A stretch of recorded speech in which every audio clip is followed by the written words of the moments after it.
사실은 위기라고 하는 것이 항상 뭐냐면 부채라든지 오르지 말아야 될 것이 오르고 떨어지면 안 되는 것이 떨어지고 이러면서 이제 개인이 그 사이에 껴서 굉장히 고생을 하잖아요.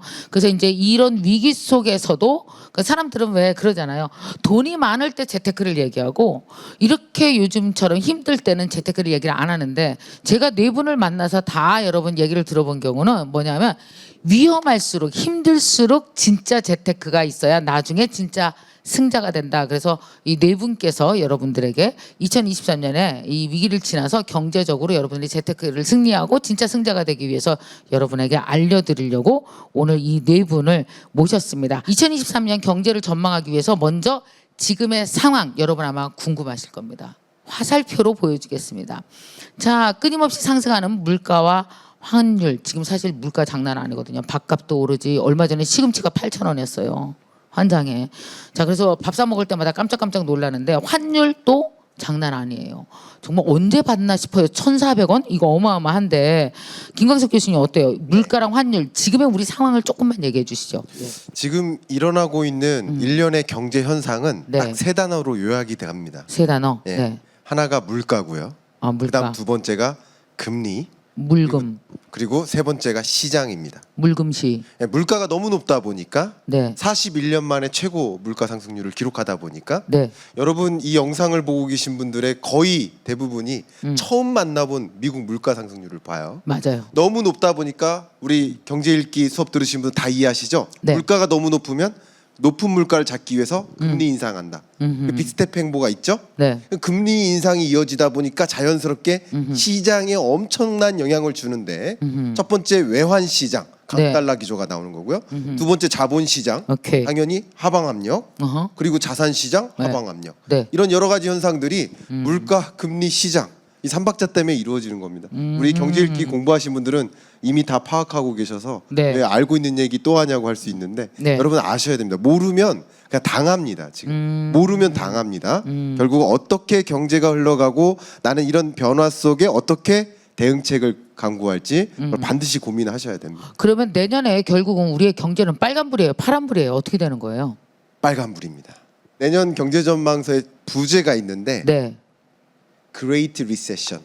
그러니까 Great Recession 23년 경제 전망. 아하. 대침체죠. 그러니까 자. 침체 국면이 오는 겁니다. 자, 그러면 나 여기서 되게 궁금한 거 있어요. 네.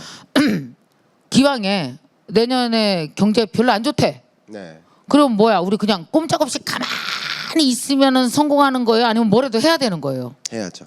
뭘 해야 돼요? 간단히 말씀드려 볼까요? 네. 제가 총을 쏩니다. 네. 이 나머지 네 분 어떻게 하시겠습니까? 총을 딱 쏩니다. 어떻게 피해야지. 피해야죠. 근데 총을 쏘는지 모르고 있으면 어떻게 될까요? 당하겠죠. 당하지. 그리고 총을 쏘는지 알면서 그대로 꿋꿋하게 서 있으면 어떻게 될까요? 죽지. 역시 당하죠. 죽지. 총을 쏘는지 알고 피하면 어떻게 될까요? 살지. 살죠. 네. 그러니까 위기가 오더라도 어허. 지금 내가 엎드릴 시간인지 피할 시간인지 아니면 그냥 오케이. 꿋꿋하게 서 있을 것인지 아하. 결정할 수 있어요. 위협이 오지만 모두가 똑같이 위기는 아니에요. 아, 엎드릴 그래요? 것인지 말 것인지를 결정해야 돼요. 결국 경제 여건을 정확하게 진단하고 우리 네 분의 강의를 듣고 네. 정확하게 진단하고 내가 어떻게 행동할지를 결정하자는 거죠. 네. 우리가 또 하나 알아야 될 게 있습니다. 네. 경제가 2023년 내내 나쁠 수도 있고요. 아니면 초기에 급하게 나빠졌다가 빠르게 반등할 수 있어요. 아, 나 그 얘기 듣고 이거를 싶었어. 어떻게 이게 무엇에 의해서 이렇게 결정되냐? 이게 이제 유동성 위기, 어허. 금융 위기의 이런 부분이 언제 어떻게 확산되고 진화될 것이냐. 오케이. 이 부분이 중요합니다. 아하. 결국에는 그래서 위기의 국면이 어. 가장 수익을 어떻게 보면은 많이 낼 수 있는 맞아. 절호의 기술이 될 수도 있다. 그래서 제가 얘기했잖아요. 이 강의를 듣는 분들이 2023년에 승자가 됐으면 좋겠다라고 말씀드린 거예요. 예, 맞습니다. 좋아요. 자, 그러면 두 번째 차트를 하나 보면서 왜 우리가 경제 공부를 해야 되는지 지금 정말 중요한 말씀 하셨거든요. 내내 위기면 아무것도 안 해도 되는데 이제는 빠르게 피하거나 엎드리거나 나의 몸짓을 정하려면은 계속 안 좋을 수 있는데 갑자기 확 좋아질 수도 있다면 그런 신호를 읽어야 되는 거죠. 그렇죠. 공부하고. 예. 와, 재밌는 말씀이십니다. 자, 그다음 거 한번 같이 보겠습니다. 이 최근 1년간 코스피 지수 출시인데 아까는 보니까 다 위로 올라갔어. 환율 위로 올라가고 물가 위로 올라가고 막 빨간불이더니 지금은 뭐예요? 지금은 또 막 내려가고 있는데 최근 1년간 코스피 지수가 막 내려가고 있습니다. 이거 주가 왜 이렇게 하락하는 거예요, 도대체?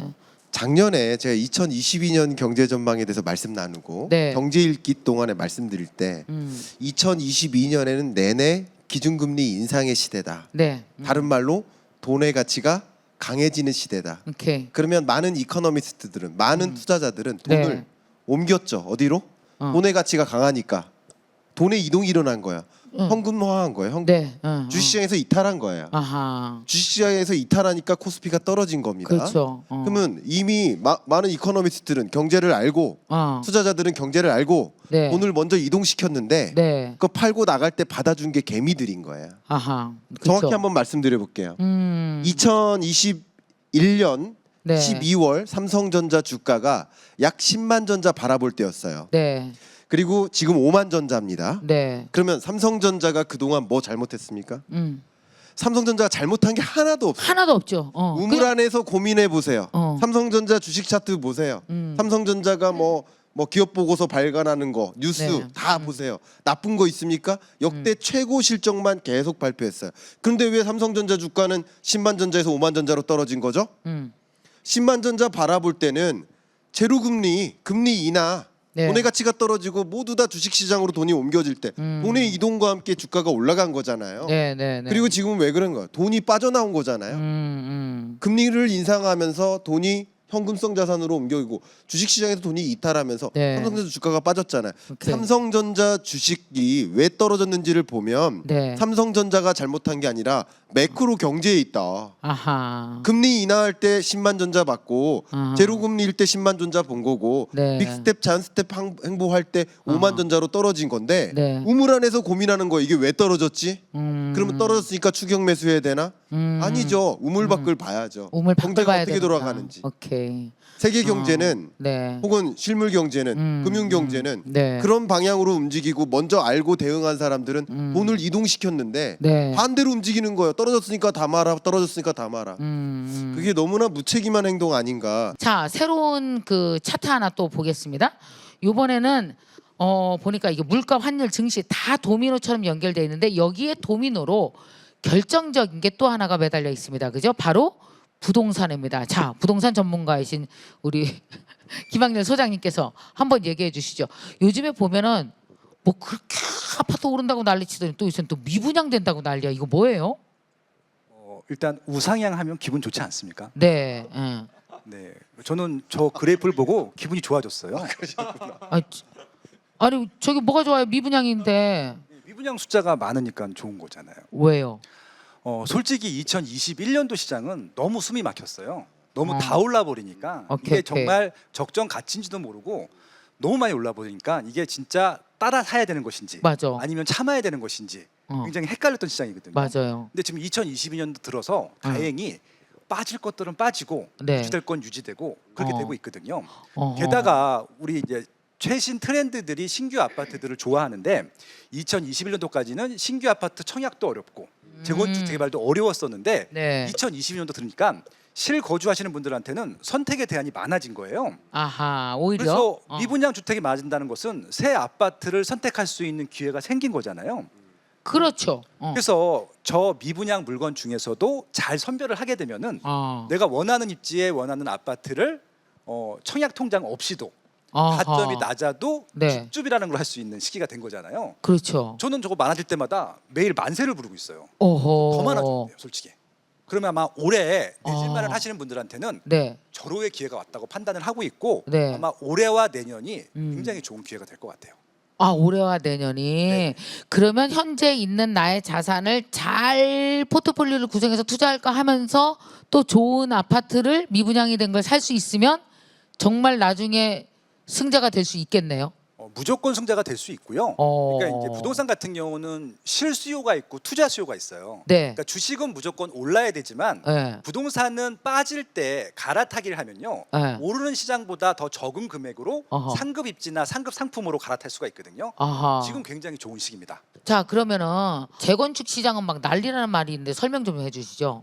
저게 두 가지가 있는데요. 아, 네. 하나는 시세가 올라서 난리가 난 지역이 있고 아하. 하나는 시세가 빠져서 난리가 난 지역들이 맞아요. 있어요. 그래서 그것들을 좀 구분해야 될 것 같은데 네.